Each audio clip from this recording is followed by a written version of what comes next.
I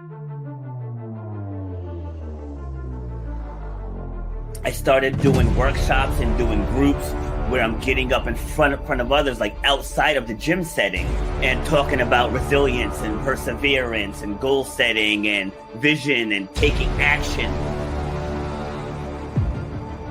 You should know what 1 hour of your time is worth. You should know the value that you bring to the marketplace. You know what your passion is.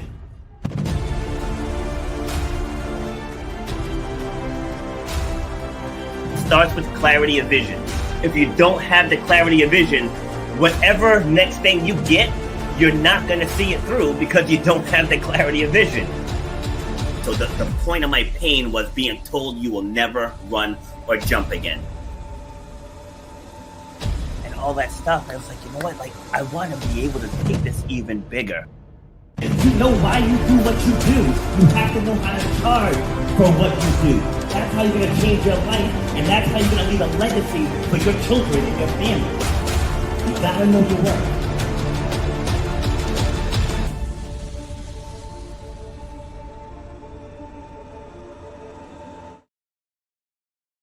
Happy Monday, ladies and gentlemen. This is Rob, and I'm back with episode number 361 of Shut Up and Grind. We were all about overcoming obstacles, defying the odds, and inspiring you to clear whatever's blocking your path to whatever success you want to have in this lifetime. So usually I give a tip of the day here, but instead I'm going to make an announcement.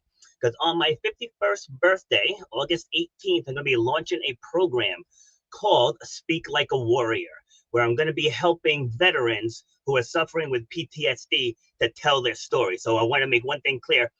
I don't do anything on the medical side, strictly storytelling side. So that they want to take that story of pain and turn it into a story of power. That's what my program is going to help our veterans do. All right. So today we're going to be talking about chaos to clarity, rewiring mindsets. And who is going to help me have that conversation? That would be Lorna, a woman who knows firsthand how close you can get to success only to sabotage it with doubt, procrastination, and perfectionism. Lorna opens up about her battles with near success syndrome, the emotional traps of imposter syndrome, and how she turned her setbacks into a system that helps others break free and finally thrive. Lorna, welcome to the show. How we doing? Hey. Good to be here, Rob. How are you doing today? I am always great. Thank you very much. Awesome. Where are you joining me from? I'm joining you from Moreno Valley, California. Moreno Valley, California. Are you originally from there? No, I'm originally from Toronto, Canada. All right. By way of Jamaica for my mom and dad. By way of Jamaica. Okay. All right. And how old were you when you guys moved from Jamaica? Well, when my parents got married in Toronto, I was born in Toronto. And the 3 kids they had together. And then we moved to SoCal when I was about 11, and my dad took a aerospace engineer in Redondo Beach engineering job. Okay. Sounds smart. Very smart. All right. So let's dive in. So how would you describe yourself? I would describe myself as an uncoverer. Uncoverer. I like that. Go. Give me more. Okay. So yeah, I help people uncover what's stopping them, what's blocking them, what's causing them to feel like immobilized, or what's causing them to stay in their trigger place for 10 months, 10 weeks, 10 years, as opposed to today, I'm going to explain how we can set the timer on our phone and deal with this for 10 minutes. And by the time we do this a few times, we're going to be like, oh man, 10 years thinking about bozo. I can't do this. I gotta move on. I gotta turn the page. So yes, we're gonna, because it's just one thing to uncover the triggers and the trauma and the drama, but it's another thing to give ourselves some tools and some exercises that we can do to be able to let's move past it and not be stuck. Absolutely. Great answer. Because like on the storytelling side, it's the same, like it's the same thing. Like that's what I tell people. You know, if you're stuck in your pain, yeah, you know, only you can unstick you. Right. You know, like no matter who you talk to, no matter what friends' advice you get, you have to make the decision to flip that switch. You know, so like what you just said, it's spot on. You know, and people have to understand that you got to take accountability. You know, like you can, like if you choose to stay in that pain, there's no growth. It's like you have to move on from it. That doesn't mean what happened didn't happen. right? It Right. happened. You can't go and undo it. So Right. you have to revisit the pain and learn from it. Exactly, exactly. And like you being an athlete and a trainer, so sometimes people are hurt. Maybe they had a bad accident or there was a surgery. But if you're going to hurt anyway, let's try to maybe see about getting that towel around our ankle and just doing a little bit each day because you're in pain anyway. And the only Yep. way that we're going to heal that muscle is to break it down. And we're not talking about damage, but some micro tears, get that going so we can build it back up. And so Yes. that's kind of the same approach that we have to take when we can't just run and keep getting under the covers. I mean, a little bit of that's normal. That's in this human nature, right? But we can't stay there because it's usually a distraction from the big things we're called to do. Yes, absolutely. Yeah, I mean, as human beings, we're wired to avoid pain. Yes, we are. Yeah, So, like, people don't. subconsciously, we just go back to what's comfortable. Yes, and you can't build resilience without doing hard stuff or going through hard stuff or going through uncomfortable situations. Like, that's a part of life. Right, But to your point, people just run from it, so it never gets dealt with, and right. then you just wake up in that same hurt space every single day. Right. And you know what? And see, we have the opportunity to move up the food chain. We can be an eagle. We might have started out as a chicken where we're just running from every situation. We're scared. We're watching our back, but we can learn. We can get tools. That's the brilliance of the genius of being a human being. We can just take on new practices, rewire our brain. And then now we're the ones who are scanning, can see everything, controlling all of it, dominated by nothing except maybe injury and trying to protect those that are helpless that can't protect themselves. But yeah, you're doing amazing things with Shut Up and Grind, and I love it. And that's why I said I got to come and be a part of his podcast. You Thank got you. these big things popping because you said I'm not going to stay on a cane or a walker and maybe eventually wind up in a wheelchair because the best vehicle in the world, if you don't move it, it's going to seize up and you won't be able to do anything with it. Mm-hmm. Yeah. See, and again, and it's all about the reframe. Because let's say I was to end up in a wheelchair. There's wheelchair Olympics. That's true. Like, you can positively reframe any situation, no matter how ugly it's gotten. And doing this show, said this is episode 361, right? So there's 361 examples of people overcoming something, whether it's Right. struggle, whether it's stress, whether it's depression, PTSD, abuse, violence. Like, I've Yes. heard it from all across the spectrum. But one sentence that's said in almost every single episode was something I had to change something. Right. That's almost what every single guest has said. Like, they reached a point where I had to change something. What are your thoughts on Yes, I agree 100%. So I think that there's one of the fruits of the spirit is long suffering, right? But I personally heard audibly in my mind, long suffering, not endless suffering. You can change the trajectory. It's like if the Yes. GPS is taking me down the road and I'm following it and I see it's a dead end, how many times am I going to go back, reset it, and keep going down the same dead end, right? So Yep. we got to try to figure it out. We got to look and see what can I do differently. Who can I model? Who can I learn from? Who's been a mentor? You know how they say you're about the equivalent or the average of your 5 closest friends, right? So sometimes we've got to level up. We got to add some people to our wheelhouse that know a bit more. Yes. And that's what you're doing every single episode. Iron is sharpening iron. You're giving out and you're also taking in. Absolutely. That's the way to do it. Like, if you're not constantly learning, again, then there's no growth. It's Exactly. like I bring the guests on to share their stories, and then I just share things that I've been through just to show the relatability. Right. Right to get it going. Steve sent 100 stars. Thank you, sir. Appreciate that. But yeah, so growing up, what was one of the toughest things that you had to adjust to or pivot from? Okay, well, one of them I would say was when I was about 19, 20, 21, I wanted to be a rapper. I was going to Cal Poly Pomona and I already was doing my education thing, but I wanted to be a rapper. And then I got pregnant and I had to make a decision. Am I going to keep going or am I going to put that on hold for a while? And it was kind of a tough decision, but I had to pivot and do what I thought was the best, for myself and my child at the time. So I put that on the shelf. And I know I never told you this before, But I still love rap. I love old school, and I was even going to say a couple bars for you. Go ahead. Okay, so this is some stuff that's from back like in maybe like 1988. Okay, so Okay. I'm Lorna E. My rhymes are hitting. You can find them all written down in the rap book of Genesis if you got time to sit and reminisce. I'm the fly girl. My name is Lorna. I live in Moreno Valley, California. I'm intelligent, elegant, magnificent performer. My rhymes get colder, never warmer. Put on your dunce cap and sit in the corner and listen to the lyric transformer rock Awesome. Well nonstop done. till you Well drop. done.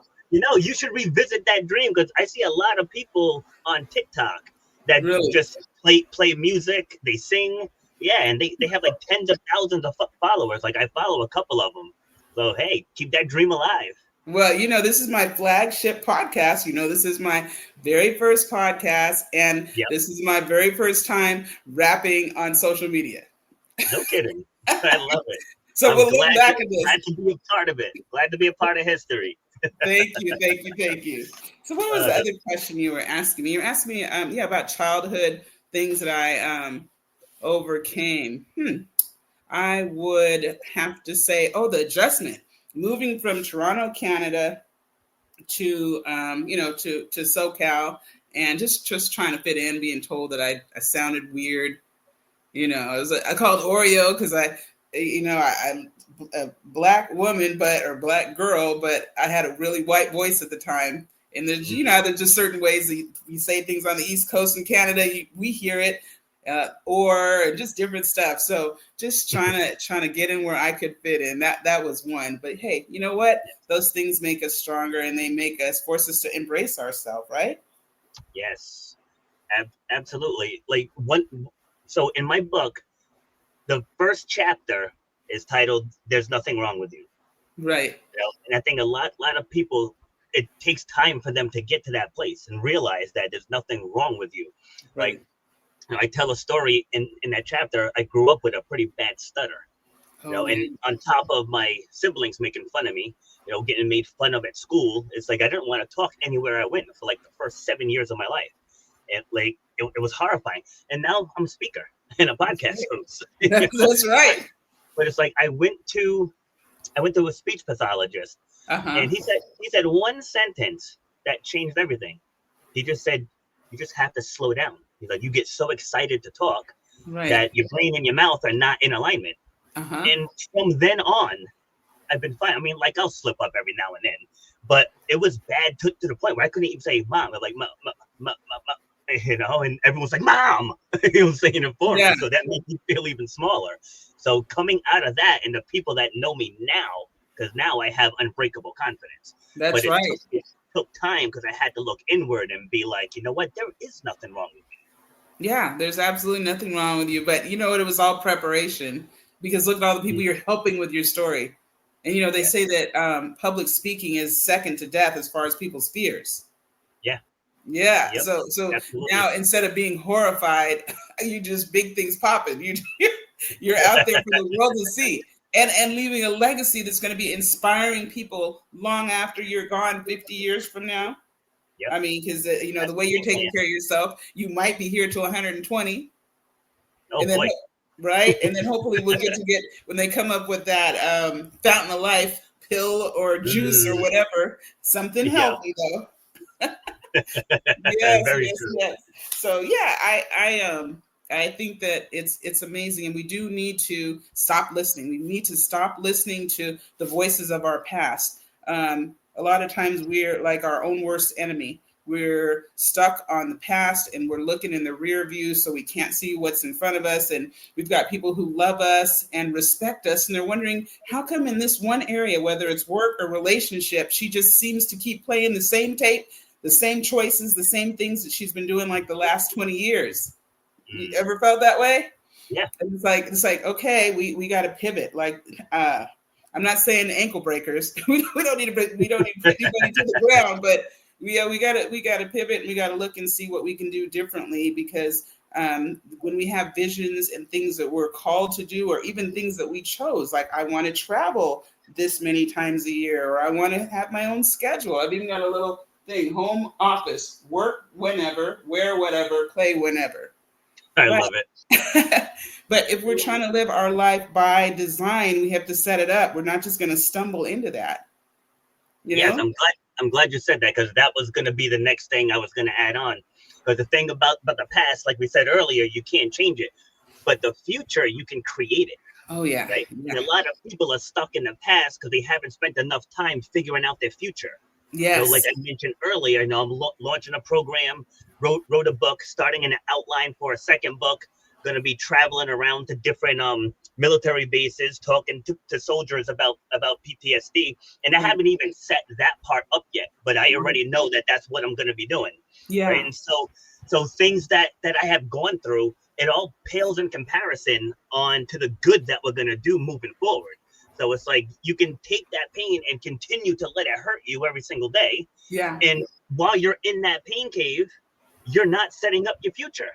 That's true. Right? That's true, because you're stuck, and we gotta get out from under that. So I remember when I went to work in 2000 at Amtrak, right? And I had a bunch of people. I was just a reservation agent. It's like 25 years ago, and people were like, "I've tried there. I can't get hired. What are you doing?" I said, "Well, I put on my resume that I was flexible, I was adaptable, I'm a team player, I'm able to work well in a culturally diverse environment." And these are literally the things that I put on there. And I got called like the next day. I'm like, guys, read the room. So when you go in here and you're doing, if you do make it to that stage and you're doing the test, and they say, "So if a customer slapped you, would you slap him back?" And they're like, "H, yeah, I'd slap him back." I'm like, okay, really? That's what you say? That's what you think is going to get you hired? It's like,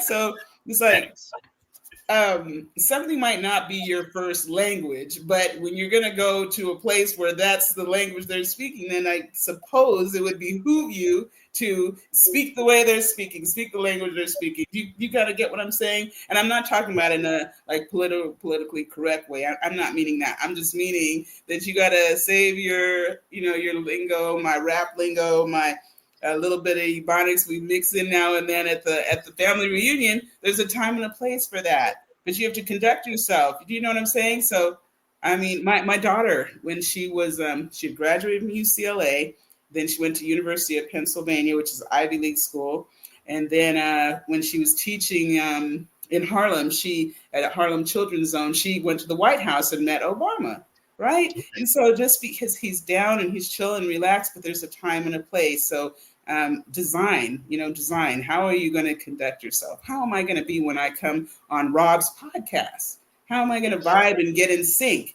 And I think there's something to be learned, or something with even energy, like the way that you relax and you flow. So that's what I'm trying to do. Whereas sometimes we're trying to be someone else. We're not even trying to be ourselves. We know, like, say a guy, he's truly not an alpha, but he's trying to be an alpha. Yeah. Do you get what I'm saying? You can see right through that. Yes. And what it has to do with is there's been hurt and drama and trauma. And so now he's trying to be something he's not. When we're not authentic, it doesn't resonate with people, right? So like if go ahead. Oh, I was going to say, so like it's 4th of July. It's 4th of July and you love to grill. And you love to, whatever it is you love to do, but you're not doing that because you don't want to look like whatever, a simp or something. It's like, just be you. Just be you. It's just so much easier and less stressful. And it's like my energy, my nature is not for everybody, but it's for somebody, just like yours, right?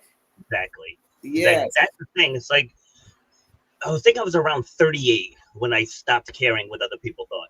It's like, this is me. This is what you're gonna get.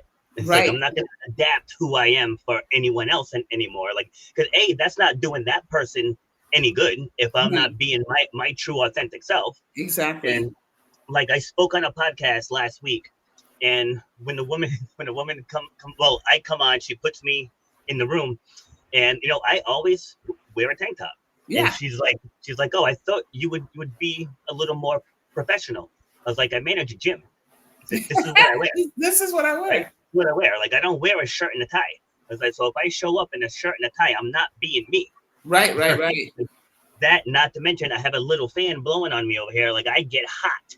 Right. So I got long sleeves on and a tie. I'm gonna have sweat patches all over my shirt, right? Yeah. But authenticity is key, because if you're not being you, that means you're suppressing a version of you That's that's true. dying to get out. And I think that's where a lot of people get stuck, because they're either trying to appease their spouse, they're trying to appease their boss, or whatever it is. It's like me, I'm like, this is me, take it or leave it. You know, and Right. if you choose to leave it, you're walking away from someone who can. Yeah.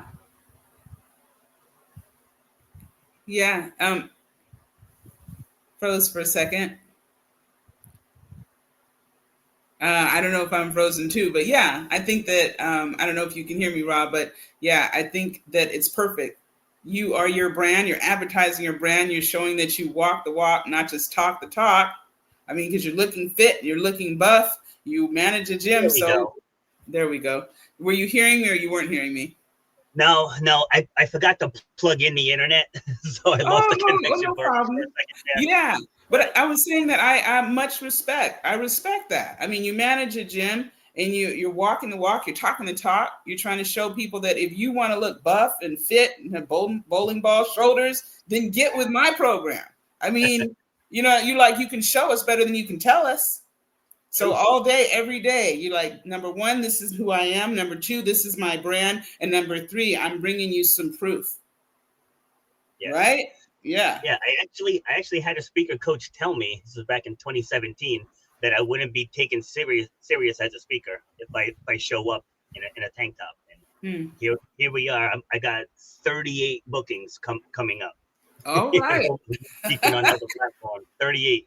In this show, I'm booking into mid-April. Like, I actually had to open up slots on Monday and Friday.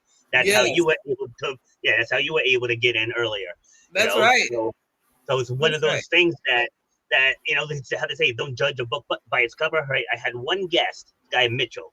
We ended up having a fabulous conversation, and he actually came back and was on one of my panels. But before we started the podcast, he was asking me a couple questions, like kind of like he was doubting. Right. But by the end of the conversation, he's like, I think we might need to collaborate. And I was like, yeah. And you were doubting me when we first went live. Okay. Watch out now. Like I don't run this in a traditional way. Like, people used to send me questions ahead of time. Yeah. And I'm like, I want to decide what I learn about you. Yes, yes. It's like, I get it. It's you, it's your story. But this show is about overcoming. So I don't want to just talk about all the clean parts of your background. Like, I want to talk about when life hits you with a frying pan. I want to talk about how you got through that.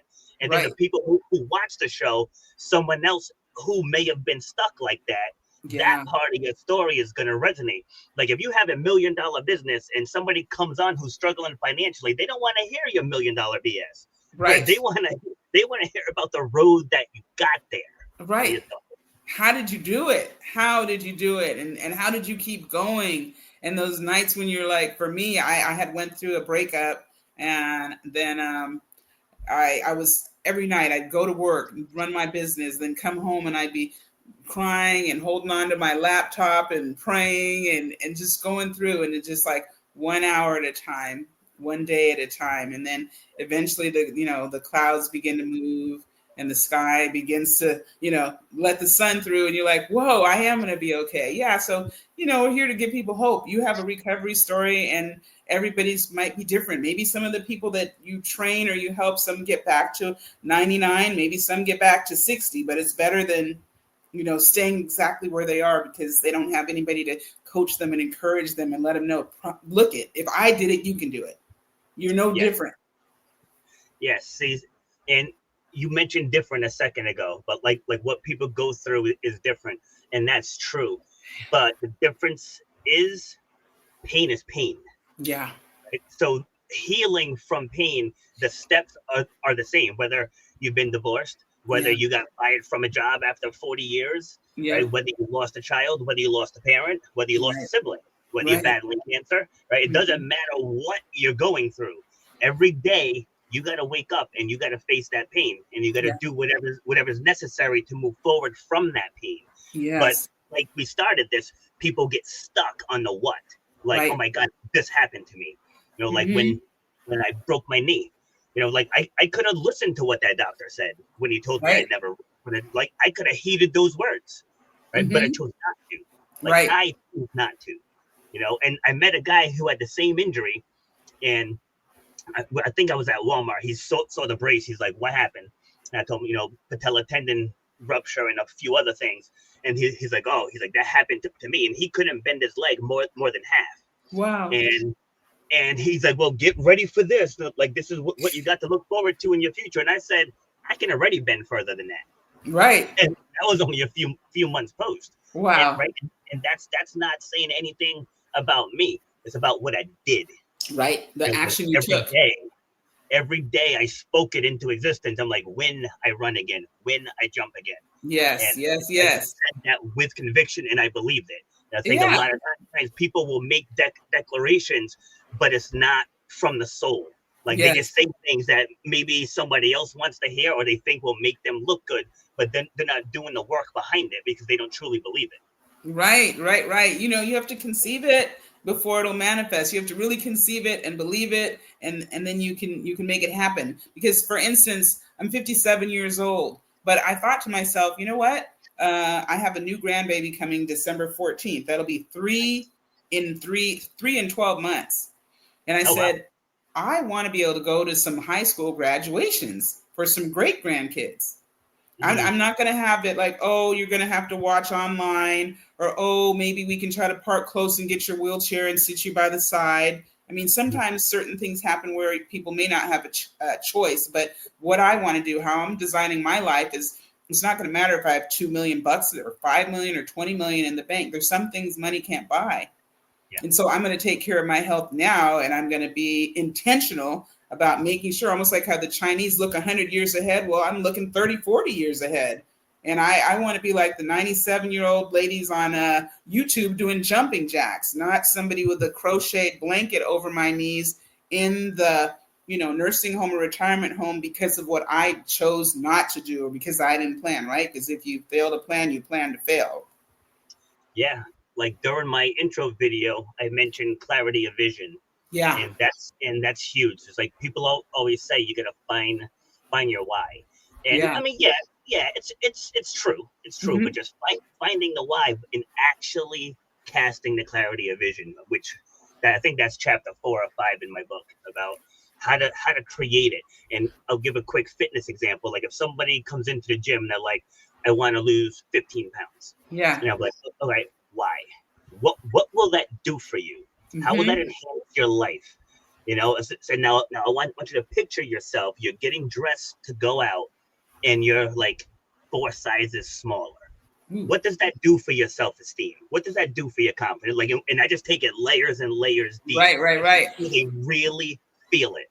Yeah. And then now when that alarm goes off in the morning, now you're getting out of bed because you got a taste of what that feels like. Oh yeah.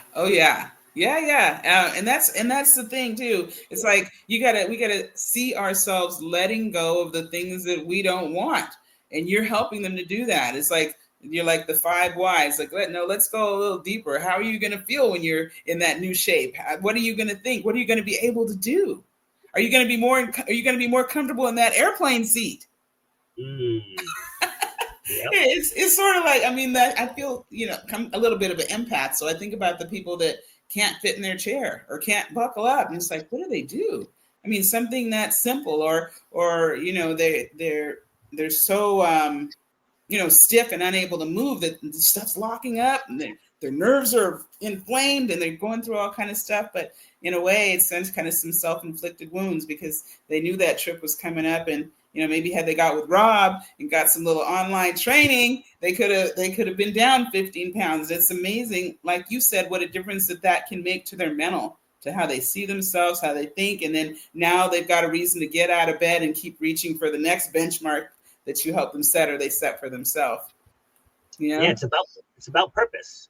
It's about purpose. It's like someone said to me a few years ago, she's like, how did you get to love working out? And I said, who said that I love working out? Right. I've accepted what it takes to keep me in my athletic shape. Right. You know, so like, I mean, my knees have been giving me issues the last couple of years, so I haven't competed in a little bit. But just 3 years ago, I was still competing in track meets. You know, Wow. like out there at 47 years old and winning, right, and Right. winning gold medals. Wow. So I work out to keep my athletic ability. Right. I'm not one of those that'll go and spend 2 hours in the gym, you know, and just getting that big pump, you know, like that's not me. It's like, but my purpose for being in there is health wise. It's like I was overweight. I was overweight one time in my life, like, and I will never feel that again, ever. Oh, You know, that's knocked off 45 pounds. I'm like, nope, this is not for me. You right. know, so, and I've had 7 surgeries. Wow. And I still never got over 200 pounds. Wow. I was in Planet Fitness, like after the big knee injury. I think the first 2 weeks I really couldn't do much. But right. once I went from a wheelchair to crutches, then I started going to the gym again. And they're like, oh, I thought the doctor said you couldn't work out for X amount of time. I said, yeah, that's on my knee. That's got nothing to do with the rest of my body. Right. Yeah. That's true. And you realize it's like it's easier to maintain than to try to get it back. Because like I used to, back in the day, I used to have a subscription to Flex and Muscle and Fitness. And, you know, you look at like Flex Wheeler and Dorian Yates and all of those guys. It's like, if you don't maintain it, it's going to atrophy. It's going to go away. And so, you got to keep at it. And then you can keep schooling those young whippersnappers, huh? Absolutely. Winning those goals. So I think that's awesome. So what's your next thing you want to ask me about? What does the word legacy mean to you? The word legacy. Okay. So to me, legacy is the mark, the impact, what I'm going to leave with my family, society, the world, my community, as far as something that they could look back at and be able to duplicate, something that is leaving, like I said, the word mark, that's going to resonate for them, and also leave like a trail, a path, a map that they could use to be able to duplicate what I do. So you want to leave a legacy as far as your character, as far as your wealth, as far as the way that you conducted yourself, and you want to be something that's inspirational. I mean, a whole lot of people are not really worthy of a day, let alone a paid federal holiday named after themselves. But we can still be as great in our own way by discovering what it is that we can do to like touch, move, and inspire people so that they want to change their life. They feel impacted. They feel, like Superman, like they could fly. They could soar with the eagles instead of feeling like they just got to be the turtle, just trying to make its way slowly through life. Can't really see too far ahead. No vision, no courage. Do you get me? So that's kind of like what legacy is to me. It's like making an indelible imprint and a mark and a difference, and also leaving something noteworthy and worthwhile and also tangible too. Yeah.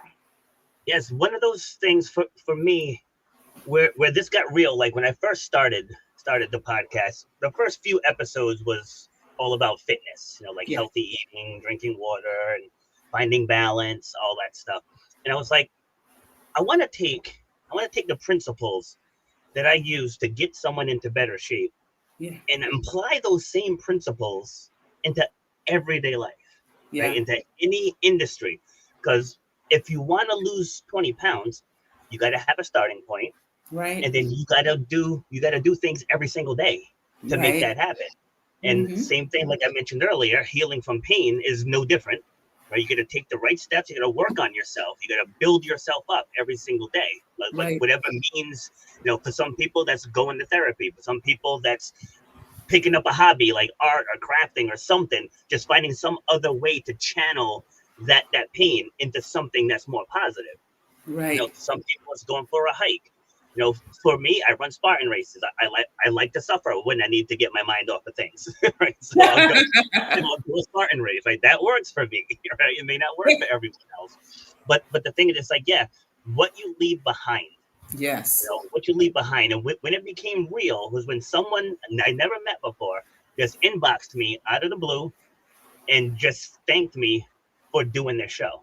Wow. And that one sentence was just like, wow, because people measure it based on like likes and shares and views and how many downloads and I guess if you're trying to scale, that's important, but like I don't worry about that. I Yeah. worry about the people who actually listened all the way through and Right. got true value from it. Just Right. because 1,000 people downloaded it doesn't mean 1,000 people listened to it. That's true. That's true. Yeah. So it's like keep the main thing. The main thing is if you build it, they will come. You're building your brand of helping, of transformation, of breakthroughs, of people being set free from whatever was holding them back. You know, sometimes people are keeping weight on because maybe they were raped or something like that, and so they're trying to make themselves invisible. Or maybe people told them you're always going to be this or you're always going to be that, but you're helping them get a new design and figure out, so what's this going to do for your health? What's this going to do for, you know, your ability to do the things in life that you couldn't do before? Because I mean, I'm not going to go try to hike Mount Everest until I get myself in a little bit better shape. But you know, what you and I are trying to do is to tell people this is not a dress rehearsal. Playing small is not going to serve us because there isn't going to be a second time to do it right or do it over.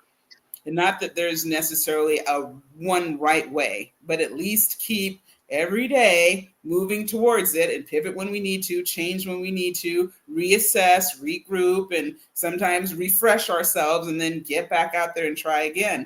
You know, so you couldn't do your knees, but you could do your biceps presses and you could do your tricep curls and you could do your chest presses. There's things you could do. Yep. Yeah. So yeah, it's like I used to lie down because at the time I couldn't bend my leg when I first started going, and so I would put a bench down and then I would put another bench on an angle, so I could rest my bad leg on the other bench while I did my workout. So I still kept it straight, but still found a way to get my work in, you know, get my presses in, and like value. So you mentioned, you didn't say the word value, but I think that's where you were going with it. Yeah. And there's a couple, like I work at a restaurant on the weekends, and there's a couple who works there. One of them works with me doing security, and the other, she's a baker. And so she works in the kitchen area, but she has her own baking business on the side. Yeah. And I've tried a lot of her stuff, and she's very good. And so I got to talking to her husband the other day, and come to find out, like, they make wedding cakes and they charge like $100. And I was like, see that face you made? That seems like about $700 or maybe $900 too low. Yeah. Yeah, see, and I'm gonna clip that and send it to him. Yeah, you know, because when he first told me that, I was like you can't be serious. I was like, is this a charity? It's like, yeah, so did they drop off all of the ingredients, all that cream cheese and butter and that $100 worth of stuff, and then you do it for almost free, basically? Bless their heart. And it's one of those things where I get it, because I did it too. When I first got into fitness, I grossly undercharged, grossly. Yeah. And it's one of those things where it's like you want to be there for everyone, but you just can't be there for everyone. Like, you know, like the higher end clothing shops, like not everyone can shop there. Right. And that's okay. You know, but do you value yourself, and then the people that can afford and want your services, they will gravitate towards you. You know, right. So you don't have to be everything for everyone. Right. And you know what? You're valuing yourself, your brand, your product and service more by charging what you're worth. Because when you charge what you're worth, then you're able to give back more and give away what you choose to the people who can afford it. But for those who can, whatever the market will bear, you're doing a disservice not to charge to know your value and to make your offering, you know, match that. So how would you reframe it if someone said, yeah, but that's greedy? No, it's 100% not greedy. I would say, where did you get that from? Like, in what way do you find that to be greedy? If somebody wants to spend $5,000 on a purse, The designer is not greedy for charging that because he didn't make anybody buy it. You don't make anyone come to you for your service. They come to Rob for training because they value your knowledge, your expertise. They trust your guidance, and they see that you know how to get results, not only for yourself, but for other people. You've even dealt with injury and overcome that, so you can relate and you can show them how to use wisdom and still rebuild. So I would just try to ask them to help me understand what you experienced or what happened that would make you think that it's greedy. Yeah, it's true. It's like, I mean, I don't think it's greedy behind it. No, it's like, I don't think it's greedy. I just know that there's a lot of people that think that about business owners and entrepreneurs. They're like, oh, they charge $10,000 for a mastermind. They're like, that's so greedy. I'm like, universities charge like $200K. Exactly. Exactly. The degree that a lot of people, I think the numbers around 70% of people are working in the field that's not even in what they studied. Exactly. Like if somebody comes through my program at 5K, I'm going to completely change how the way you storytell for the rest of your life. Right. For the rest of the day you die, you're going to use these skills. Right. So yes. 5K is a steal. And sometimes, like when I've spent $5,000, $7,000, $25,000 on a coaching program, then I'm not going to be afraid to charge that because I know how valuable it was for me to go and get what they had to offer. And I'm grateful that they show me how I can transform my life in 6 weeks as opposed to telling me, so this is going to be 4 years. Who has time for that these days? Time is so valuable. And that's the only thing we can't get back, right? True. Yeah. People have to understand that we live in a time right now where you don't have to have any education and no talent, and you can go online, start some type of streaming thing, TikTok, whatever, and people are getting millions of followers. Right. Like I watch these guys take a recipe. This is on YouTube, and they try to make it as wrong as possible, and they have like 3 million viewers, 3 million subscribers watching that. It's like, we're over here talking about how people can change their life. You know what I mean? Yeah. And it's like, and that just shows you that the world values entertainment over education. Yeah, that's true. That's true. Because sometimes we need a break. We need to decompress. Laughter's good. And sometimes people don't have a choice about their grind, right? They may have to. They might be in a season of their life where they have to work 12 hours. They have to work 6 days a week. They have to have a side hustle, but then to be able to come and just pick up their phone and look at something that makes them laugh and takes their mind off of the stress. That's just like now they can breathe. They don't have to wait to go to the doctor's office to be told, take 3 deep breaths. They can literally turn off the stress, what they're going to go back to in 15 minutes and just relax or come to you and get encouraged. I mean, they're like, wait a minute. So what Rob's saying is that when he couldn't use the lower half or part of the lower half, he still found ways to get in a full workout. So is he telling me that I can go back on that assembly line and squeeze my glutes or do some calf raises or whatever? Where there's a will, there's a way. And, wherever we go, there we are. And so you're like letting people know, don't stop looking at it at that, the way you're looking at it. There's always a way with if you can only do 2% today, then do that. And if you can only use, a tenth of your muscles, do that. And eventually you'll get strong enough to where you're not having to, just keep overcompensating or whatever over here. We're going to get some balance. So I love it. I love that you had the tenacity and the fortitude and the courage to say, I don't receive that. I'm manifesting total healing. I see myself running and winning. And not running and winning once, and not only beating in the senior or the 47-year-old competition, anybody who wants to come for me, I'm right here. Bop, bop, bop. What you got? Oh, I love it. Wow. Time flies. Lord mercy. Yes. How many minutes in are we? We're almost 44. Oh, okay. Okay. So how long are we going today? We can do an hour. Oh, okay. That sounds perfect. Yeah. So you know what? Have you heard of something called polymath? Polymath. It rings a bell, but I'm not too well versed in it. All right. So like a polymath, it's a type of person who's like a Renaissance man or a Renaissance woman. They know about a whole lot of things and they know how to do them well too. And you know how sometimes people want to put this jacket on us, jack of all trades, master of none? Yeah. You know, but, you know, so something that came to me is like, what about jack of many trades, master of some? Because when we're going through school, when you were going through to become a trainer, I did that certification like years ago when I used to have a health food store about maybe, I don't know, about 30 years ago. And it's like, or even if you think back to high school or college, you have to learn a whole bunch of different things to bring it all together, right?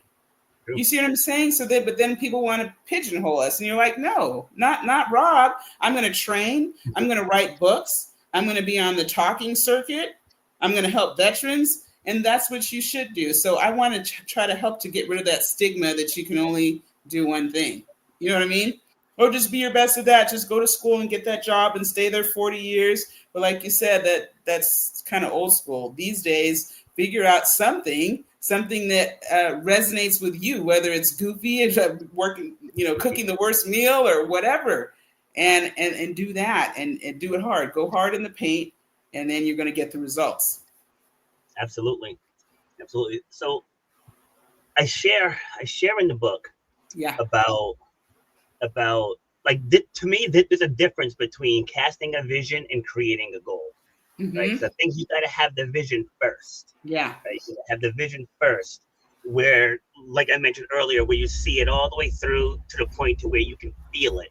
Right. And then you set up your goal, but then you still have to set up an action plan. Like it's a three-step process. The way I do it, some people might do it differently, which is fine. That's why I bring on guests. All right. Mm-hmm. If I just thought my way was the only way, then I would just get up here and do solo episodes. Right? So the idea is to bring guests on, right, and let guests share what works for them. Mm-hmm. Because again, my style is very straightforward. Right. So like right from the get-go, I tell people what they want to hear. Like, I don't sugarcoat. Right. Like, even in the consultations, I'm like, yeah, just so you know, you're gonna feel overwhelmed. You're going to feel like you're going to get I might throw up feeling. That's normal. Some people get lightheaded. It's normal. Mm-hmm. Then you're going to go at your pace, take breaks as you need to. But this is going to be hard. Right. But if you look around the rest of the class, you can see I get people results. Well, That's I should say people give themselves the result. I give them the roadmap. Right. The roadmap.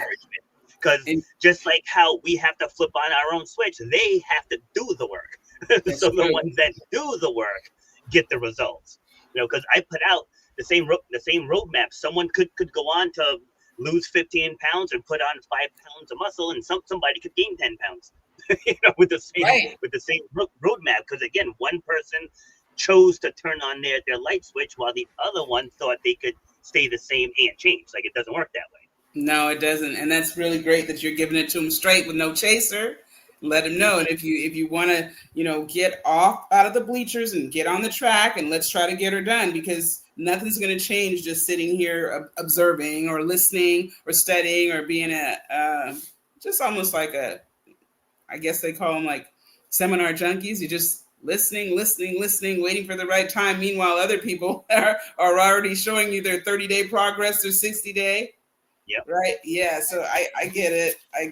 So, I think that some of the things that we got to do is love ourselves. And that might sound vain to some people, like, wait a minute, that sounds very self-centered. Or no, not at all. Don't they tell you to put your own oxygen on, your own mask, before you can help anybody else?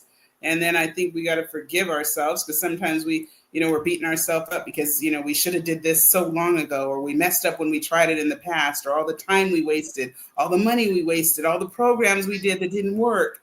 But no, and then we have to liberate ourselves and say, well, regardless of what happened, all of that was just experience, preparation. I got something from every single test, every single trial, and then reposition ourselves. So I was going in the direction of, sit around and wait. And now I'm going in the direction of take action, figure out what my plan, get with a guy like Rob who can say, you know what?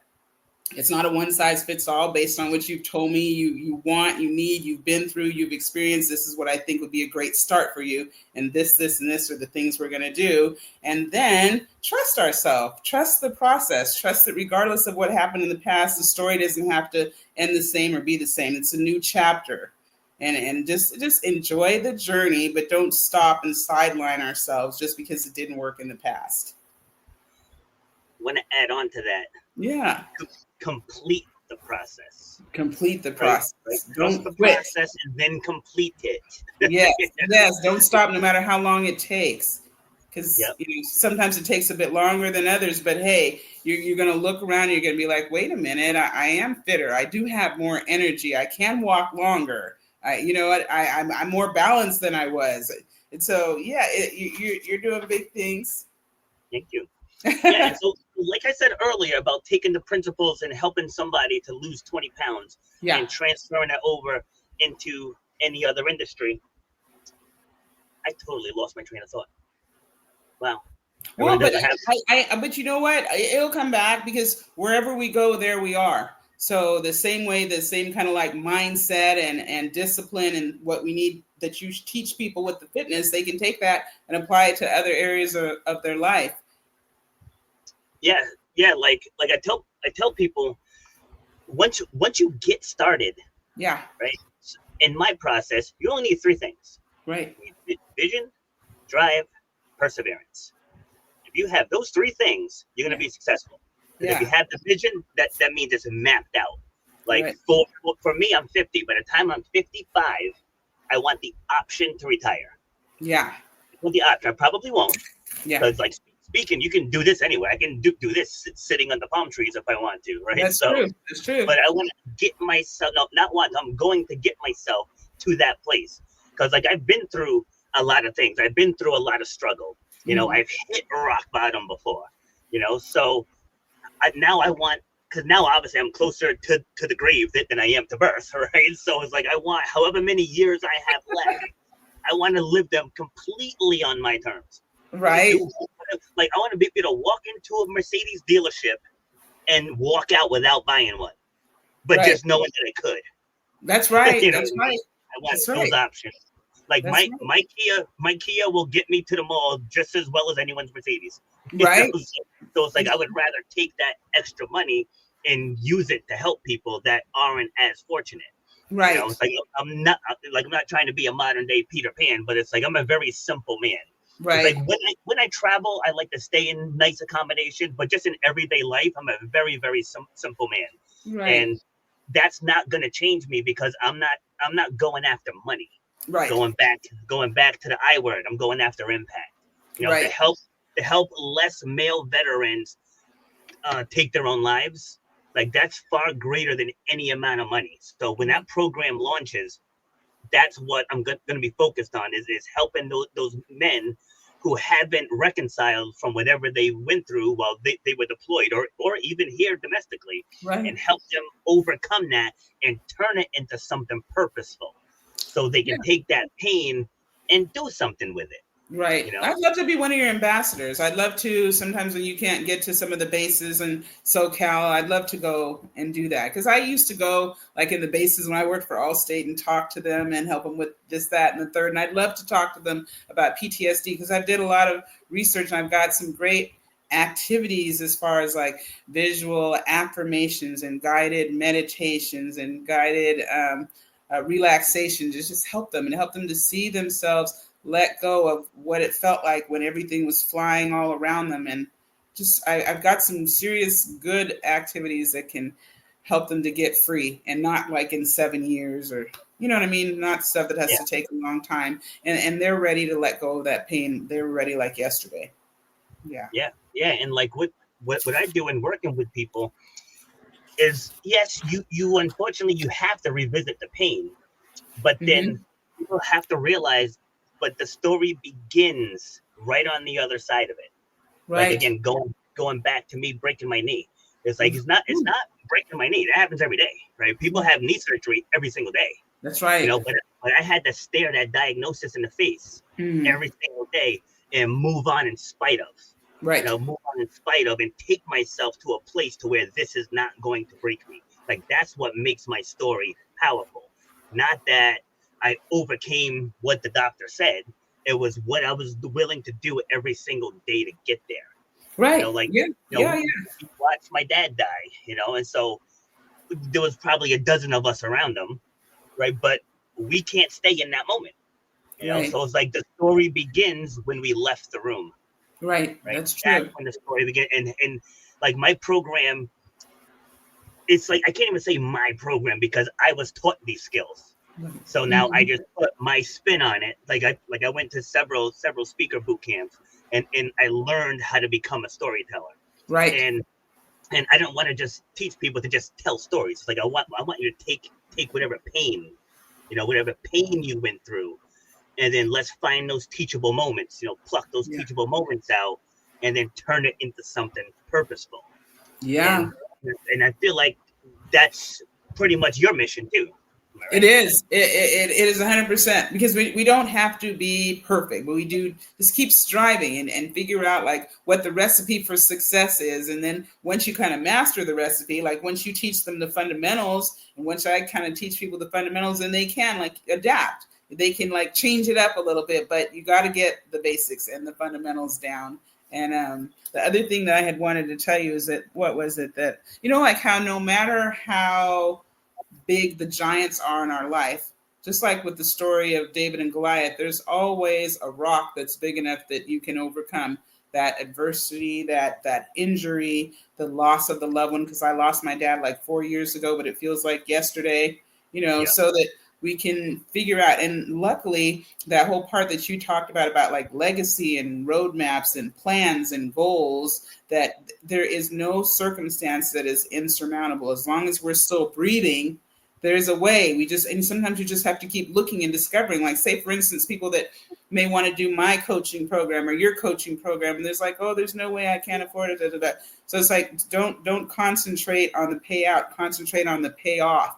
And concentrate on the value of what I'm offering as opposed to what you're perceiving as the cost of what it is. So we just kind of create a paradigm shift in their mind so that they can reposition it. And now when it becomes important, now they're calling 10 relatives like, hey, look, I've got something big and I mean a serious game changer I'm trying to do. And I want to know if you believe and have enough confidence in me that you would, show me what you're working with. I need $200. And, maybe I can get it back to you in the next whatever way. But there's always a way. We just have to look and we just have to believe and we have to keep trying and keep taking action.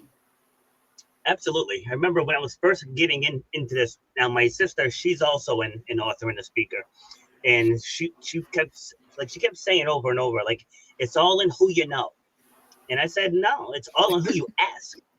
Right? It's like you don't know if you don't ask. You can just go and be like, hey, can I speak on your platform? Like that's how I'm getting most of my bookings. I'm just going, I'm finding someone like in our space, like the celebrities, that's a whole different ball game because they have massive platforms.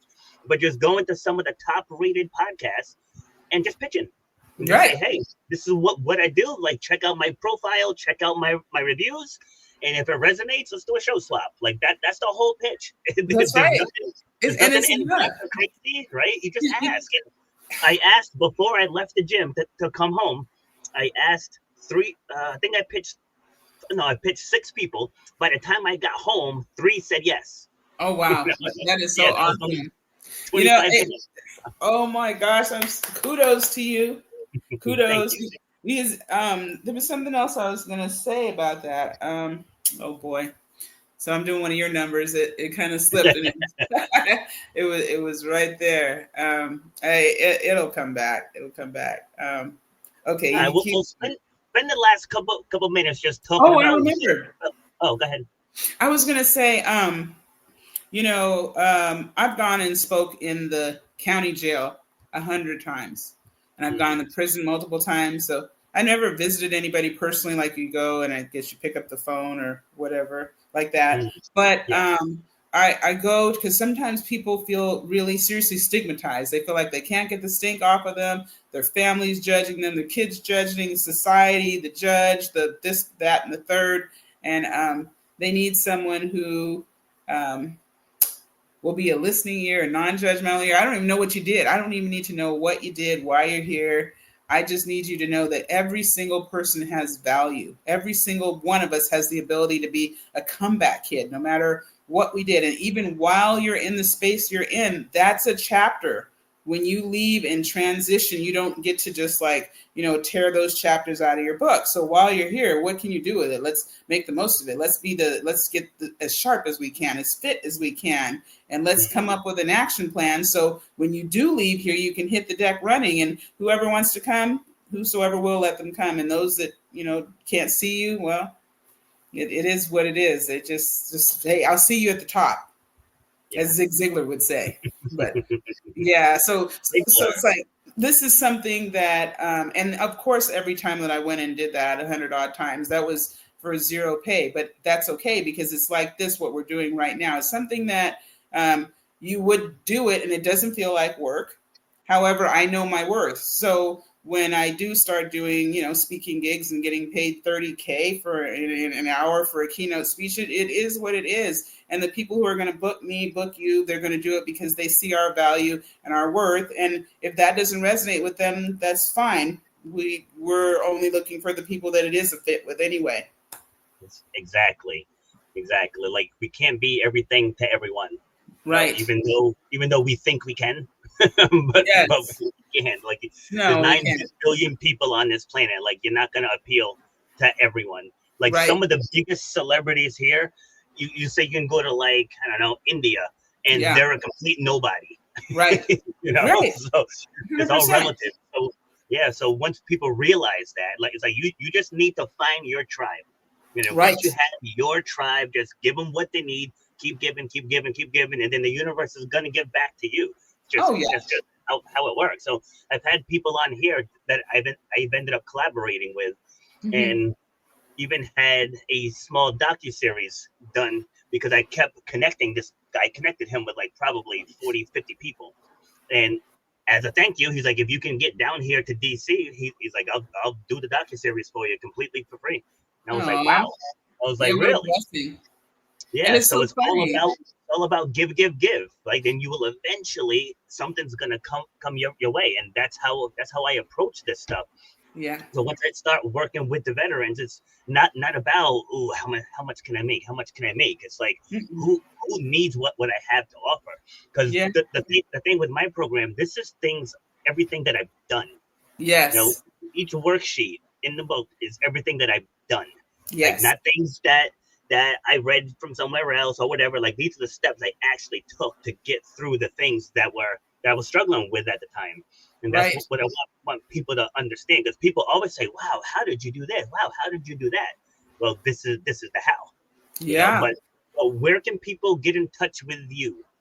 They can get in touch with me at speaker@lornaemcfarlane.com. Right. Yes. And I believe I have that in the description section too.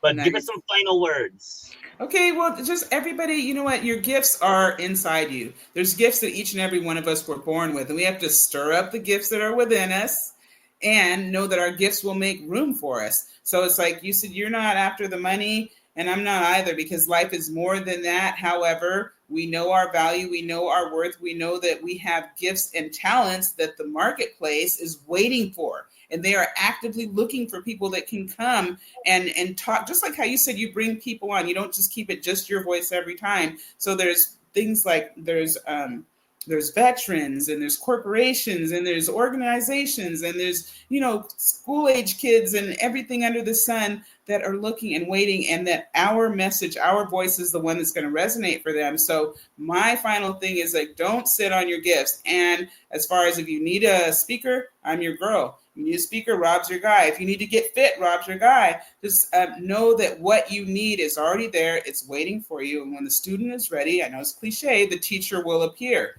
So hit us up and allow us to help you change your life and reach the goals that you set for yourself. Awesome. Well done.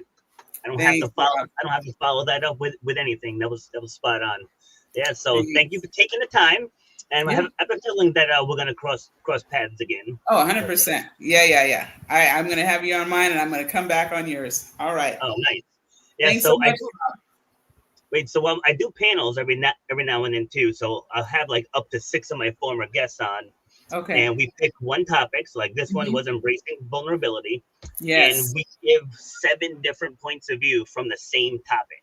And like these panels, these panels are great, and when so many people have collaborated from these panels. I think I've done 14 or 15 of them. Actually, I think this was the last one. So it's 10/28. Yeah, it's been a while since I've done one.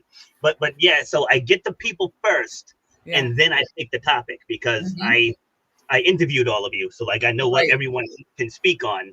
Yeah. And yeah, it's amazing hearing the different points of view for the same topic, though. It's fascinating. So yeah, I'll definitely keep you in the loop. All right, so that's it for that. So again, thank you, and have a good day. You too. Bye-bye. You've been listening to Shut Up and Grind.